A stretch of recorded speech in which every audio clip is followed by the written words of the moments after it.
Hey everyone, welcome into Attacking Third and happy Monday. It is good to be back after a long weekend. Alongside Darian Jenkins and Aaron West, I'm Lisa Carlin. We have a lot to get into today. We are recapping the United States against Mexico. We're going to talk some women's European qualifiers and all the action that ensued. Of course, we'll get through the news and breakdowns and things like that, but it's great to see you, Aaron. You had a busy weekend. You were at the U.S. match at Red Bull. How was it? It was packed. It was good. It was incredibly hot. It looked it. Yeah, it was super hot, but it was a good time. It was a good atmosphere. Yeah, it looked great. And Darian, I have not seen you in a while, my friend. I missed you. I know, our separation anxiety, but we had our telepathy was working today. Yeah, we had a good little wavelength going. You guys didn't call each other this morning for this? Nope. Did not. The times when we have matches been the most random days ever. Like this. Well, it's good to have you back. I got a little green on my shoulders for you guys. Yeah, so. we have a nice theme. It's good. It's good. Gradient. It's giving summer and spring, and I like that. Well, it's good to have you back. How was your off week? I missed you guys. It was lovely. It was really, really good. Got a nice little tan, and yeah, hoping I keep it. But what'd you do with your free time? I was in Mexico. Hey! I was in Mexico for a week. Nice. It was very lovely. Nice. Yeah. Wow, that sounds wonderful. So Mexico, Red Bull, same thing. Yeah. Same thing. Pretty much. Harrison, Mexico, they are very, very comparable. Similar climate right now, actually. To be fair, just similar. no white sand. Well, it's so good to have you back, and I can't wait to get your take and both of you on everything that has happened in the last week, including a lot of transfers. There have been so much movement in this summer window with a lot of European players making some trades. As we take a look at some of the biggest transfers in the past week, forward Rosamond Kouassi is headed to the NWSL. She'll be with Washington Spirit, as well Claudia Zornoza, the midfielder out of Real Madrid. She's joining the Utah Royals. Some other big names here that are being shifted around. Riza Shimiza headed to Manchester City from West Ham United. Katie Robinson going to Aston Villa from Brighton. Aaron, when you look at this list, which players and which transfers stand out to you? This list is a solid list. This summer has been a lot of movement, a lot of really, really big name players. But Riza Shimizu is the one that jumps out for me. She joins Yu Hasegawa, coming from West Ham to Man City. And like when you look at Riza Shimizu's profile, she was a former marathon runner who started out as a striker, moved to midfield, and now is an outside back. It's like if you wanted to build an ideal outside back, that is it. That is what she would build. That's it. She's got a ton of international experience, a ton of experience with West Ham. She's right in her prime at 28 years old, coming to Manchester City. This is another signing that I personally hate to see as an Arsenal supporter that joins Viv Miedema. It's just the rich getting richer, but it's a fantastic signing from the Manchester City perspective. Absolutely, to add some technical and tactical skill in the midfield, Feening Shaw up top. I mean, that's going to be a dangerous test next year. We've talked a lot about Manchester City and all the reinforcements that they are getting ahead of next season. They want to win. Stocking up. They a want lot to of firepower. win the Super League. Bunny Shaw and Viv Miedema with Riza Shimizu bombing up the wing. I'm not a fan of that. Yeah, they want to win. They're going for the title. Yeah. All right, Darian, what about for you when you look at this list of names and clubs that are bulking up? Who stands out? I'm going to move it to NWSL. Claudia Zornoza going to the Royals. We have been so critical of the Royals this year, and we've known that they've needed some help, especially in the midfield. So bringing in more experience from Spain to help with that really, really young midfield, I think is going to be key for them to really turn the season around into the second half, because they need it. They have some of the best facilities, honestly, in the world for women's soccer. And for them to not be able to produce because of the lack of quality on the field is a big sign that they need more players with experience to come and teach this young team how to sustain games, how to win games, and ultimately just build their team around these players. So I think having her, Amandine Henry in the midfield is going to be huge for them to build off of, because their midfield has probably been their weakest position on their team. So I think that's going to be key for them moving forward, and I'm really excited to see her make her debut in the NWSL. A lot of changes for Jimmy Koenraadts, who is currently the interim head coach at Utah. He's hoping to turn the season around, or at least build ahead to the future for this Utah side. I want to talk a little bit about Washington Spirit, though, because, of course, they get Rosamond Kouassi, a forward, as well as Jonathan Giralda stepping into the head coaching role, but they've got Lacey Santos, Esme Morgan, all coming into this team. It feels like Washington is a side that knows what they're after in terms of the style they want to play with the players they're bringing in. Yeah, I think anytime you bring in a manager like Jonathan Giraldes, he's going to have a very, very clear idea of how he wants to play, and very clear idea of the players that he wants to bring in to fit that style. Kouassi is another one. As you mentioned, they're bringing in a couple other big name players. This is a Washington side that is really, really set up to make a run. The playoffs are going to be really interesting with the Olympics here anyway. Yeah. With the interruption in the season, it's always interesting when you see a big tournament right in the middle of the season. But the additions that they're making you have to sit up and take notice. Well, I also love this just for the personnel on the team. This is going to create so much more competition in training, as if this team needed more of it. They don't. They're a top team in the NWSL this year, maybe not as consistently as we've wanted to see from them, but that team is already, Ashley Hatch is not a starter on this team, which is pretty insane. Like, rookie of the year, she's scored so many goals, she's incredibly effective, she's been part of the U.S. Women's National Team, and they keep signing more players. Yeah. They really, really want to be a top-notch team, and they're making all of the correct moves just to prove it. Bringing in some of these veterans like Elise Santos and Kouassi, how is that going to help the rookies on this Washington Spirit side? Because not only in the midfield, Croy Bethune and Hal Hirschfeld, but up top, McKenna Morris and Courtney Brown, how can their veteran and international experience help the rookies? I think the international experience is the biggest part of it, because you have players that are coming in that have played with the best players in the world. You get to go play in Europe, you play against the big dogs, you're playing in huge championships, where the NWSL still doesn't have that. We're still lacking that, hasn't gotten there yet. So knowing how to break teams down in different ways tactically, this is going to be a different look. I'm going to move in different ways that maybe you're not familiar with, where the NWSL is still not as transitional as it was. It still is very transitional. I think even watching players on the U.S. Women's National Team this last game, we saw a lot of those qualities still come out, which is effective. But how do we add more layers to our game? I think the Spirit bringing these players in is going to be key for that. Just for them, and then also for the rest of the NWSL to come and play against, I think is going to be really fun to watch. Yeah, that added layer of international sophistication. They've been in different locker rooms. They've trained overseas. They've been in all these different situations. When you're a Croy Bethune coming into the league and you get to play with all these different types of players who've been in all these different locker rooms, you can only soak it in. I think it's only beneficial for young players like a Hal Hirschfeld who gets to learn from these different footballing cultures, all the experience from all these players. It'll only strengthen the team as a whole, I think. A lot of these transfers still waiting some paperwork approval, but as soon as they arrive, we will be watching eagerly to see how they implement themselves. Some other news out of the U.S. Women's National Team training camp. Midfielder Katarina Marcario sustained a minor injury to her right knee. That's the same knee that she suffered an ACL tear on from May in 2022. And with that tweak in training this past week, Katarina Marcario has withdrawn herself from the Olympics roster. With that movement, Emma Hayes, the head coach, has brought up forward Lynn Williams from an alternate to the full roster, and training player defender Emily Sams has officially been called up to the Olympics as an alternate. Darian, let's start with Katarina Marcario. Let's do it. An incredible player and a terrible injury that she is suffering right now. But what does Emma Hayes lose without Kat on this roster?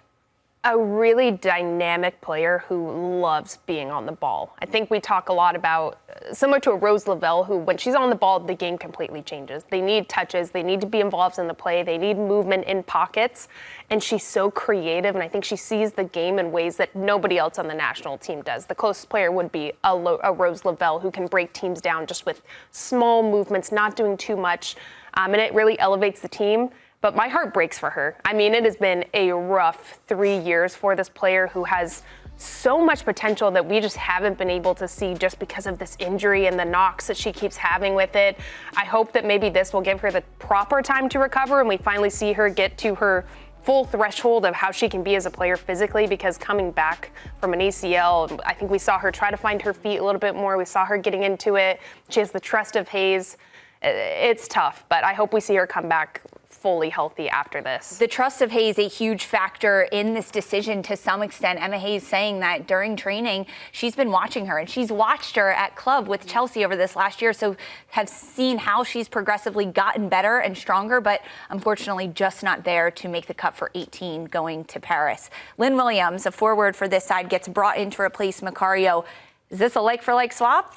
Not at all. Not in the slightest. That wasn't a confident question, was it? Especially when we saw Lynn come into the game against Mexico. She played as a straight-up 9. She is not a like-for-like swap. Katarina Marcario, as you said, Darian, she is, along with Rose Lavelle, she is a very, very unique player in our setup. She is such a creative in-between-the-lines player. We have a lot of really, really talented players that like to run in behind, that like the ball at their feet, that are more direct. But she offers an alternative to that kind of player. Jaden Shaw is in that kind of mold where they like to float around. It's not as up and down. But when you lose a Kat Marcario, you lose that fantasy, that creativity, and you really only have that with Rose and Jaden Shaw, so it's a massive loss for her. But then you do bring in a Lynn Williams, who is a completely different prospect. Her work rate, her pace, her desire to run in behind, her willingness to track back. It probably moves Jaden Shaw back into a more of a midfield position. But it's obviously not a like-for-like, but we have a lot of quality in depth, so it is nice. And it's, especially for a Lynn who has suffered from injury and been through so much, for her to get this call-up is massive for her. I totally agree. I think bringing Lynn in is a huge quality, especially defensively or late in. I don't know if Lynn will start every game, but late in games, you look and see Lynn freaking Williams as a sub coming to just run you down, and with an amazing shot ability she has. That's so intimidating, but also we've said numerous times, one of the best defensive forwards in the world, if not the best. I do think with Lynn coming in, it will push Jaden Shaw back. It'll push Crystal Dunn back as more of that outside back solid position, where her and Jenna Niswanger, I think, will kind of share that love. But I love this for Lynn. I think it's so deserved, and it sucks that she's been going through injury, but I think she'll do great at the Olympics for this team. After getting this call up by Lynn Williams, she got 15 minutes for the U.S. against Mexico. So automatically, Emma Hayes putting Williams in there and seeing what she can do to make a difference. We'll see. Paris 2024 Olympics are absolutely around the corner. We've got it covered for you all over Attacking Third. Don't go anywhere, though. We've got plenty more coming up for you today.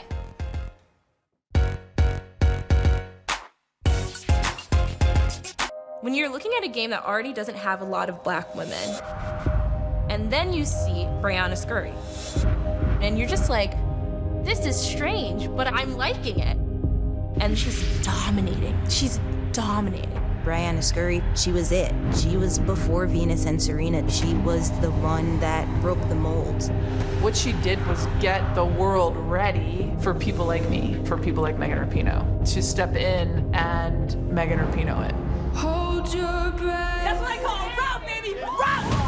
Goalkeepers have to be a little bit batshit crazy. One of the greatest we've ever seen, not just in the U.S., but in the world. My kick is insignificant if she doesn't make a save. She was the right goalkeeper at the right time. When I look back, I feel like I've always been the only girl, the only black kid, the only openly gay player. Even on the field, I was the only one that could save us. But the real challenge was saving myself. Off the field, the things that she was going through, you didn't talk about stuff like that. Bry's story is an epic story because the outcome wasn't guaranteed and the struggle was profound. I was in the depths of hell, and somebody threw me a lifeline. Hold your breath. We're not turning back. The Only gives an in-depth look into the extraordinary career and life of the U.S. women's national team goalkeeper, Briana Scurry. The Only chronicles Scurry's career as the only black starter and only openly gay player on the World Cup winning 1999 U.S. women's team. And she shares her story of battling depression after her playing career ended. You can watch The Only on Paramount+. Coming up next, we're talking U.S. women's national team versus Mexico. That front line and the trio that ultimately got the goal from Rodman to Swanson to Smith, leading up to a goal, it looked different than the last time the U.S. played Mexico back in February at the CONCACAF W Gold Cup. What changed? The dynamism seemed a little bit different in possession. The movement between the front three was a little bit different. I still think that there needs to be a level up for us to really, really compete with the world's elite, but it was much improved from what we saw last time out against Mexico. It looked so static. The movement in the final third just seemed very, very predictable, uninspired. I really liked the improvement in what I've seen, but I need to see another step even further. But of what? What do you want to see next? I think that when we get in the final third, there's not as, even though it's better than the last thing we saw against Mexico, I feel like our front three are very similar players in the fact that their roles for their club teams are very similar. It's get the ball and what can you create a lot of times with the team on your back. Yeah, put the team on your back type things. And I think we need to see a little bit more fluidity within the team, within the front three, but we're seeing improvements. And I don't know, though, if we can get there before the Olympics. That's my big worry, is I think that this was improvement, but I don't know if we're there. I mean, there's like a week. Yeah. Yeah, I mean, there's not a lot of time left. Yeah, I mean, you have time in training to work on these things, but without being a pessimist, I'm a little worried. I completely agree, but I do think the improvement we've seen is maybe them consistently getting more of those moments where they're combining, they're rotating. When Mal Swanson doesn't touch the ball, it's completely different game. When she's involved in play in some way, whether it's her dropping into more of a 10 position, rotating as the 9, Trinity Rodman's coming inside the pocket, Swanson's going wide, they look better. 100%. But when they're so static in their positions as the front three, it's very uninspiring. Yeah. Yes, they try to put the team on their back because that's what they're told to do in club, and I'm sure it's somewhat of what they're told to do with the national team as well. But it doesn't work when you're playing against good teams who know this, who study this, who are prepared for you. So I hope going into the Olympics, yes, I don't think it's going to be 100% by that time, but I hope that we see it start from the first moments of the game as opposed to having to wait till the 50th, 60th minute for that to happen. The chances that the U.S. did create in their attacking end were so much more than last time they played Mexico. In the first 4 minutes, the U.S. had 3 shots on target. That's more than they had in the entire match back in February. Oh, look at this. And the chances that the U.S. were creating were in good areas. They were getting good spaces and shots. So, Darian, when you look at this shot selection versus Mexico from Saturday, what do you notice? I mean, that's a lot of red. That is a lot of red. But in my opinion, what it comes down to is the decision-making of how you're finishing. Is this the most opportune time to take the shot? I mean, what comes to my mind is there's a moment where Smith had a breakaway in the first half. She tried to dribble the keeper. Instead of cutting it back where Swanson was running in to the top of the 18 or trying to curl it with your left, she goes to go near post with her right. And there's just little moments like that. Rodman had a bunch where she was kind of taking, in my opinion, little wild shots where she's so good 1v1, get a little bit closer, beat your player, take a shot then. Like, what gives you a higher percentage of actually scoring in these moments, I think is what's missing a little bit. But I like seeing that little roadmap of the shots because at least they're taking them. At least we're creating chances. I'd be much more worried if there was only 4 or 5 arrows from that match with how much possession the U.S. had. But they just need to build on this and be much more clinical. Ultimately, the goal coming in the 64th minute by Sophia Smith, it did come from constant movement, finding a better shot than what the initial player had. Aaron, when we previewed this match last week, you said that you want to see formation changes and just differences in the way Emma Hayes can adjust this squad on the fly in match. Yeah. What did you notice against Mexico? I did notice nothing major. I didn't think we were, especially as the match went on, I didn't think Mexico necessarily offered anything that we needed to tweak anything major. But I really liked the addition of Crystal Dunge. I thought that when she came in and Emily Sonnet came in, it kind of made it a bit more of a back three at times with Emily Sonnet, who was a little bit. It felt more stable. Emily Sonnet's a more defensive-minded player. She's happy to tuck in the center because she plays in the center for her club team, and she's naturally a central player. Crystal Dunn kind of playing higher up the pitch, almost as a left midfielder, allowing a Mallory Swanson to tuck in and cut in. And I think a little tweaks here and there. Obviously, we saw Lynn Williams come in and play as a 9. But I did like the idea that we can shift the mindset a little bit, that we can make these tiny tactical tweaks in match. And especially with the personnel that the U.S. Women's National Team has, it's a lot of really intelligent, tactical, and versatile players. So I think that we will be able to see a little bit more of that. And especially, I know we talked about not necessarily being able to build a ton of chemistry between strikers, between the team before the first Olympic match, but they are in training every single day, and that is time that can go to building chemistry and working on these tactical tweaks. So I do like the advancements that I'm seeing. I want to see a front two. Just throwing it out there. I think they have the players, the personnel, the amount of attacking power with there's those wide channels and then 2 in the center of the park. If they need to score, they have to set numbers forward. They can still be ultra defensive in that if you overshift and rotate. I would love to see our attackers. Who do you want to see in a front 2? Smith and Swanson. I think they could play really well off of each other. We've seen them have immense chemistry, and the more time that they get, that's just going to be better. They both like to pop into a pocket. Smith turns a little bit more with a defender on her. Swanson can also stretch. It leaves more opportunity for 1v1s. I don't know, I'm just throwing it out there. When you say a front 2, do you prefer that in a back 4, like a 4-4-2, or do you prefer to see it in like a back 3? Yeah. With Swanson, I like that rotation that could happen. Yeah. I think it suits what they're already trying to do, but with more central players to break that down. And more dedicated wide players. Yeah, which fits who we have on the wings. The U.S. could get outplayed centrally, though, if there's only 2 central midfielders, depending on the opposition. Defensive. I know this is so hypothetical. I mean, hypothetically, what you're probably talking about is it's a Naomi Gurma, Tyra Davidson, maybe Emily Samet as a third Emily defender. Fox, yeah. Or Emily Fox, and then it's a Crystal Dunn or a Jenna Swanger. Maybe a Lynn Williams on the right, because she has a defensive work rate. And then it's Sam Coffey, and then either a Corbin Albert beside her, or Lindsay Horan with someone in front of a Jaden Shaw in front of her. I think it works. It sounds amazing. This is so hypothetical, guys. I'm just throwing it out there. But it would be fun. It would be like another wrinkle to their game where Hayes has talked about, hey, if we need to switch things up. I don't think I saw enough of the change. For Chelsea. I don't think I saw enough of the change in the Mexico game to think, oh, yeah, this is great, because there wasn't too much of it other than just the personnel brought something different. One change that we did see throughout this 90-minute match is towards the latter half of the game, Mallory Swanson, who was playing across the front line, wide left, dropped deeper. She almost was playing a false 9 or a double 10. She's so good there. It was so good to have her in the space in the pockets. What did you notice, Darian? She's able to just read the game, similar to what we're saying that Katarina Marcario brings. She's able to read the game, read the pockets of space better than anybody. Her body positioning is great, the way she can turn on a dime with the ball, and it already knows what's happening behind her. And because of that, she attracts so many players. It opens up spaces for other players to be free and to be able to work off of her.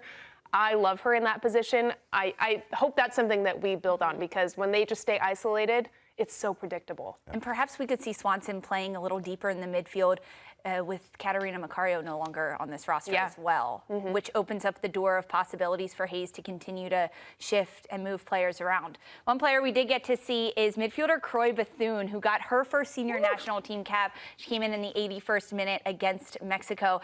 There is still one more match before the U.S. head off to the Olympics. On Tuesday, they will take on Costa Rica.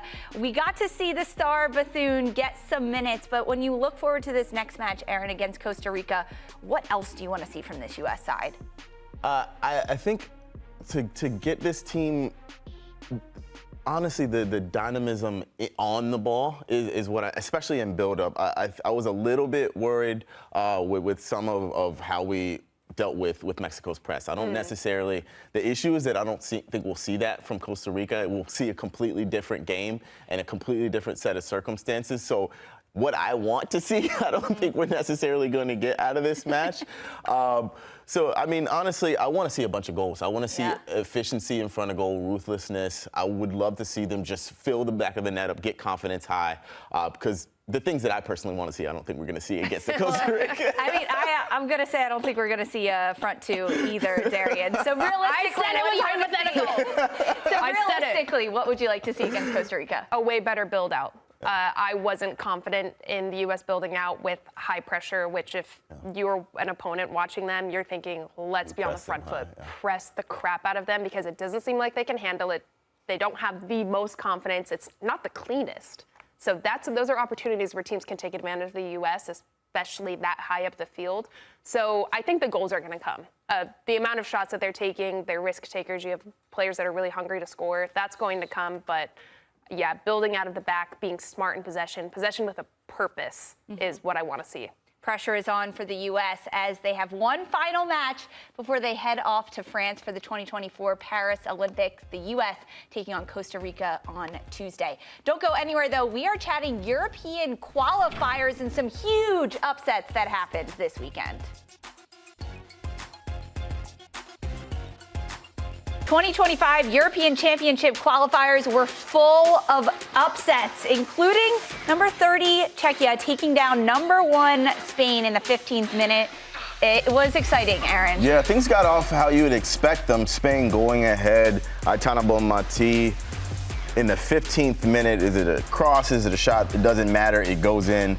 But in the 44th minute, Misa Rodriguez saves it, but it goes right back to Katarina Svitkova, and she equalizes it at 1. And just after the half, it's poor from Misa Rodriguez. She takes down Franny Serna, and Eva Bartonova steps up, makes it 2-1, converts the penalty, and gives Czechia an unforeseen win over Spain. Meanwhile, in Reykjavik, Iceland took on Germany in the 14th minute, a corner kick set-piece opportunity. Woo, and off the second ball from the set piece, keeper way out into the 6, and Sigurðardóttir gets on the end of it. But that wasn't the end for Iceland. Their pressure was relentless. Benedis Jónsdóttir sends this over to Jóhannsdóttir and puts this away from the top of the 18, giving them the 2-0 lead over Germany, and Germany having no response, causing so many mistakes. Iceland's pressure, and it's finally Benedis Jónsdóttir who gets on the end of this and puts it away for the 3-0 win over Germany. Elsewhere, there was France taking on Sweden, 32nd minute, France in the attack. Pick of the goals of the weekend for me, Sakina Karshawi steps up, absolutely laces this one. Not even a half rotation on this ball before it goes into the back of the net. You can't hit him any better than that. Makes it 1-0. Renard loves it. Karshawi loves it. The French love it. Allez, la France! Allez! Allez! But in the second half, just after the half, Josephine Rybrink equalizes it off a set piece. Sweden makes it 1-1. We fast forward to the 74th minute, another set piece, and this time it is Marie Antoinette Katoto who finds the back of the net for the winner to make it 2-1. Meanwhile, at Carrow Road, it was Republic of Ireland against England. Early action in the 5th minute. Look at this beautiful play to Russo, who dribbles around the keeper, puts it away. But this 3-player combination is so smooth from England. Goes to Hemp, a quick little touch over to Russo, puts it away. Russo was in such good form to me in this game. She really showed what a 9 she's becoming in the best ways possible. And here England's press, Hemp just taken down in the 18. Unfortunate for Ireland, that's going to be a penalty every day. And Georgia Stanway steps up and buries it. Calm, cool, and collected, giving England the 2 goals over Ireland. Huge for Ireland to get one back at the end of that match, but not enough. England, meanwhile, with that 2-1 win, take one step closer to qualifying. They just need a draw in this next match day. Iceland's 3-0 win pushes them to 2nd in the group standings, just behind Germany. Both Iceland and Germany have clinched. And meanwhile, France, with their 2-1 win over Sweden, clinch a spot in the European Champions. No team is out of this tournament. If you don't qualify in the first 2 slots of this in the standings, you then advance to qualifiers for the European Championship. But let's talk a little bit about this Spain match, because this is the first loss in 7 matches for Spain and their first loss in European qualifying. What did Spain lack throughout this match, Darian? It was something we've been saying for so long, which is, I think, respecting teams defensively. They don't do much transitionally. That's how they are so susceptible. And I mean, they pounced on this. I mean, the first goal was just from nobody following their player in the box from a rebound. It was really open. It was very much just being quite lazy, mentally turning off in moments when you can't. And then the penalty. I mean, it's tough because Spain is such a heavy-hitting team, and they create so many chances, so many ridiculous chances. But if they don't put them away, teams find ways to come out and score against them. That is where they're most vulnerable, is when they send so many numbers forward. They're taking shot after shot, cross after cross. Well, if you don't put them away, you're not going to win a game. You can dominate a team, but if you're not going to win with goals, you have no answer to that. And Czechia did really well in this match. Yeah, it was a a bit of complacency. Yeah. Lack of efficiency in front of the goal. I had 19 shots, 1 goal. Czechia had 4 attempts on goal. We had 24% possession, and the 2 goals came from mistakes on the Spanish side. It's laziness in possession, complacency in possession, inefficiency in front of goal. And I think it feels like one of those matches where they just let their guard down. They're like, we're clean through. We don't really have anything to play for. We're away from home. It's been a long season. And matches like this happen even to incredible top professionals, and I think this was one of those matches. Does that worry you at all? Not really. Having seen this Spanish team, the quality they have, the quality in depth, the way that they can turn it on and do turn it on a regular basis when it matters, if I saw another result dropped like this, then I might start to worry, but this type of one-off doesn't really bother me that much. If anything, I think it's very humbling. It actually might be helpful. Like, what a reality check. So if Belgium should be scared to play Spain on Tuesday of this week. Yeah, I would definitely as well. They lost 7-0 last time. I would be scared. Well, Spain wasn't the only team to face a big upset and deficit. Germany fell 3-0 to Iceland. This match being at home for Iceland in front of a home crowd. Germany, this was their first loss of the qualifying run. How was Germany outplayed, Darian? They could not handle Iceland's pressure. We've been critical of Germany in the same vein where where's the identity? Where's this German side who you know you're going to have a hard-fought game against? It's going to be physical. They're tenacious. They're going to send beautiful crosses in and ask so many questions of you defensively. Their crosses were so inconsistent and poor. They were blind. In this match.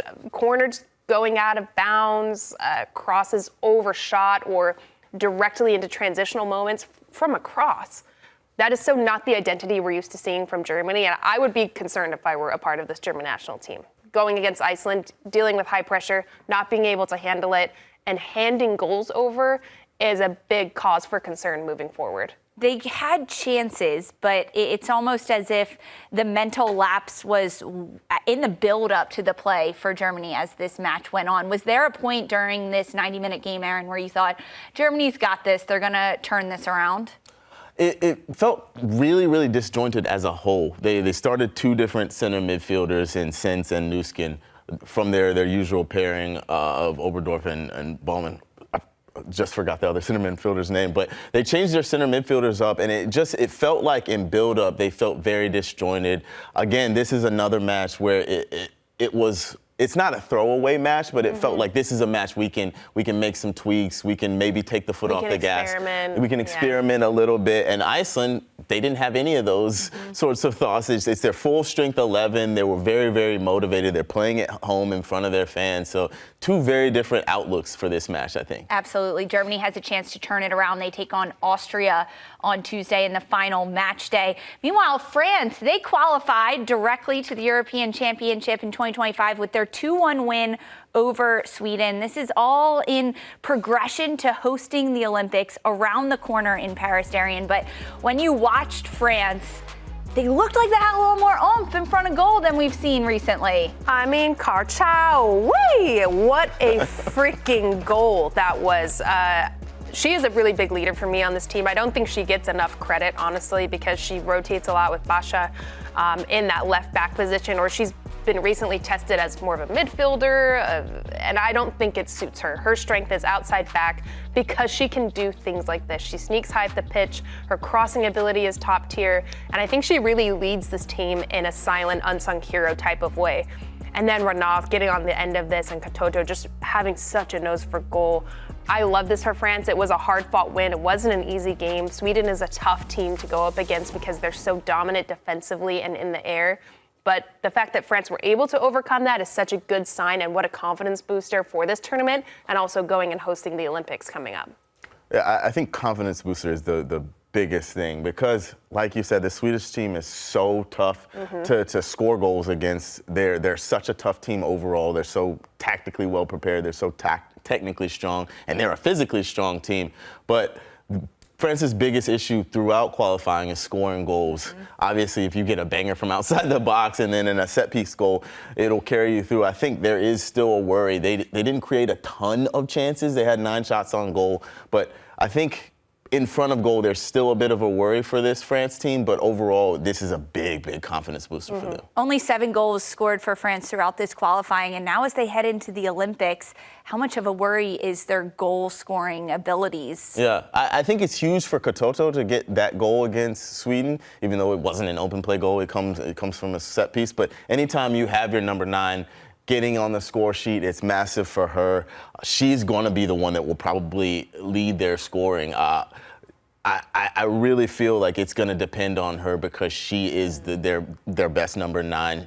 They're not going to create a ton of chances necessarily, but I think that this France team, they have the ability to win it if they can win the Olympics. I think they can. I don't think they will, but I think they're among the teams. I mean, he's like, whoa. I was laughing at Lisa's face because she didn't buy it for a second. You don't think there's like a pool of teams that can win the tournament? You don't go into it thinking that? Yeah, I do. I just don't think that France is clinical enough in front of goal. This was a step in the right direction, but they have proven that they create chances for themselves and they squander them. It was giving Spain this past weekend. Yeah, they were 100%. not able to I don't convert. put them as your Spain. I think Spain are out and out the favorites for me, but I think they're in a pool of 3 or 4 teams that could win this tournament. Oh, I like this. Stay tuned. We've got an Olympics preview coming up next week. You are not going to want to miss this at all. England, they took on Ireland, and they defeated the Republic of Ireland 2-1. An opportunity for England now to qualify directly for the Euros in their next match day. All they need is a draw on Tuesday versus Sweden. But throughout this match for the Lionesses, Darian, where did they look good on the pitch? What area looked strongest? I'll say in their mid to attacking third. I thought Jess Park was fantastic, a player we didn't mention, but seeing this combination play, how they're able to break teams down, the chemistry of these players is so good. But Alessia Russo, to me, was a star in this match. Being a number 9, it's so based on your confidence. If you're not scoring, if you're losing possession of the ball, you get very limited touches in the game. And if you give the ball up, your team's doing all of that work for you to hold it up so everybody can catch up. It's a confidence knock. And I think we've seen her go up and down for a really long time. We're seeing her take stride, and she looks good. She looks confident. Her movement is good. Her finishing is great. So I think she was player of the match for me. But I love this for England. They look good. We see them building their game a little bit more, and getting Georgia Stanway a little higher up the pitch is really key for them. I'm glad you mentioned Stanway because she's one of my favorite players in this England team. Her technical ability, the way that she moves through the lines, her bite in the tackle. Yes. She's just a really, really solid all-around midfielder. I think she'll be super, super key for this England team. Alessia Russo is just a very, very special player. I'm very happy to have her at Arsenal, but I like Georgia Stanway a lot. I think she's one of the biggest keys to this English team to get them going. So England, all they need is a point against Sweden on Tuesday in order to qualify directly for the European Championships. What do you need to see from England in order to get that point?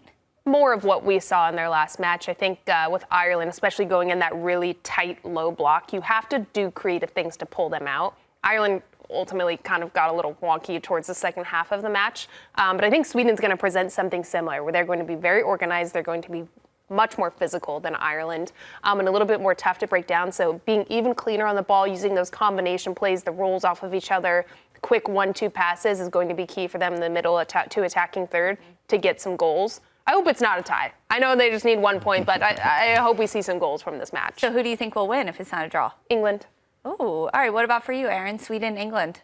I give a slight edge to England, yeah. Yeah, I like that. We'll see. Tuesday. Well, what do you think, Carlin? I think Sweden's going to give England a run for their money. Yeah. In the fact that Sweden just lost at the very end to France, and they have an opportunity to redeem themselves. They need a win in order to qualify directly, plus a little bit of help on the goal differential status in that group. And Sweden has moments where they can be really lethal in their crosses and their aerial presence in the box. If England starts the way they did against the Republic of Ireland, it's going to be a different game. I think we'll be able to tell in the first 15 minutes how the match plays out. I like It'll be that. fun. We'll see. We'll talk to you on Thursday or Tuesday, whenever that game is. Don't go anywhere, though, because this summer there's a lot of football to come and a lot of young players that are going to show out. We're previewing those and telling you who to watch next.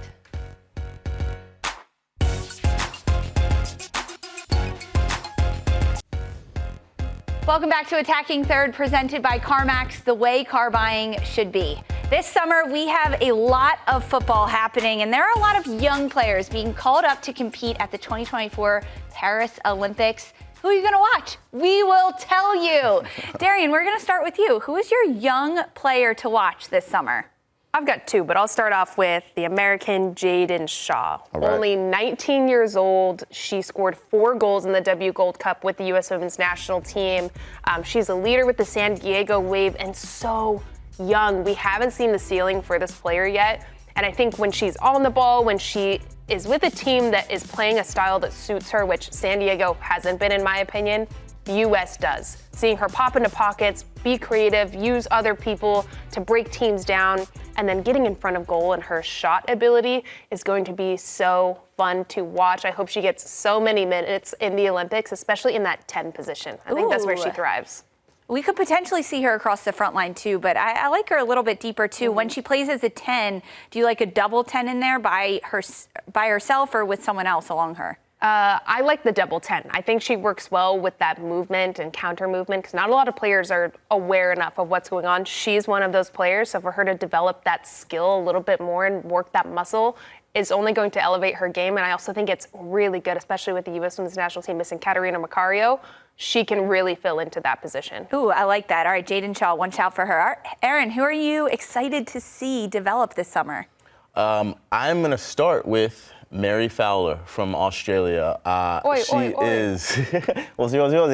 I think that she's gotten so much experience already. She's Australia's youngest ever player, been through the ranks. She played in Australia, played in France, and now with Manchester City in the WSL.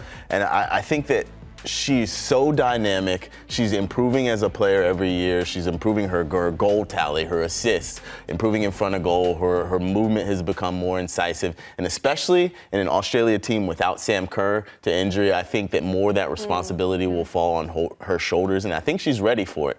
Yeah, we've seen Fowler develop even last year at the World Cup with a lot of pressure on her and with her club team this past season in wanting to shoulder a little bit more of that pressure to score goals and create. I like that shout for Mary Fowler.